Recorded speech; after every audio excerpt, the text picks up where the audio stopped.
شوال کے 6 روزے امام ابو حنیفہ کے نزدیک مکروہ ہیں، اس کی کیا وجہ ہے؟ اس کی تعویل کی ہے علماء نے کہ ابتدائے اسلام میں اس بات کا خطرہ تھا کہ رمضان گزرتے ہی لوگ 6 روزے رکھ لیں گے، تو اس کا خطرہ ہوگا کہ لوگ اس 6 روزوں کو رمضان کے روزوں کا حصہ سمجھنا نہ شروع کر دیں۔ تو اس لیے بعض لوگوں نے کہا امام صاحب کے نزدیک اس 6 سے مراد یہ کہ روزہ گزرتے ہی 6 روزے رکھے جائیں، تو متفرق طور پہ رکھے جائیں تو کوئی حرج نہیں ہے۔ دوسری بات یہ کہ دیکھو یہ علماء کا کام ہوتا ہے کہ امام ابو حنیفہ کے کون سے قول پہ فتویٰ ہے، کون سے قول پہ فتویٰ نہیں ہے۔ اگر فرض کر لو امام حنیفہ کا یہ پکا ڈھکا قول ہے کہ 6 روزے شوال کے نہیں رکھنے چاہیے، تو فقہ حنفی میں فتویٰ اس میں امام ابو حنیفہ کے قول پہ نہیں ہے، فتویٰ اس میں صاحبین کے قول پر ہے، کیونکہ اس بارے میں صحیح حدیث موجود ہے شوال کے 6 روزوں کے بارے میں، اور وہ خطرہ بھی ٹل گیا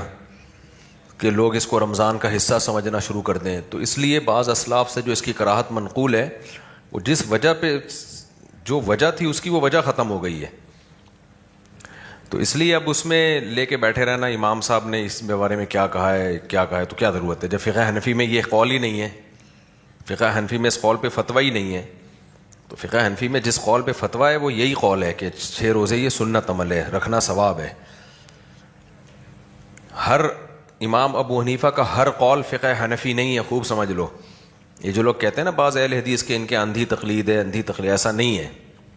امام صاحب کے ہر قول پہ فتویٰ نہیں دیا گیا ہے فقہ حنفی میں، بعض اقوال چھوڑے گئے ہیں، بعض اقوال ایسے ہیں جن میں صاحبین کے قول پہ فتویٰ ہے، بعض ایسے ہیں جن میں امام ابو یوسف کے قول پہ، بعض میں تو تینوں امام کے قول چھوڑ کر امام ظفر کے قول پہ فتویٰ ہے، بلکہ بعض دفعہ تو فقہ حنفی کو چھوڑ کے فقہ شافعی پہ فتویٰ ہے، بالکل ہی آؤٹ ہوئے ہوئے۔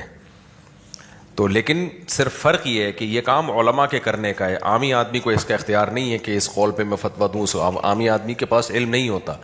تو یہ مشائخ یہ کام کر چکے ہیں۔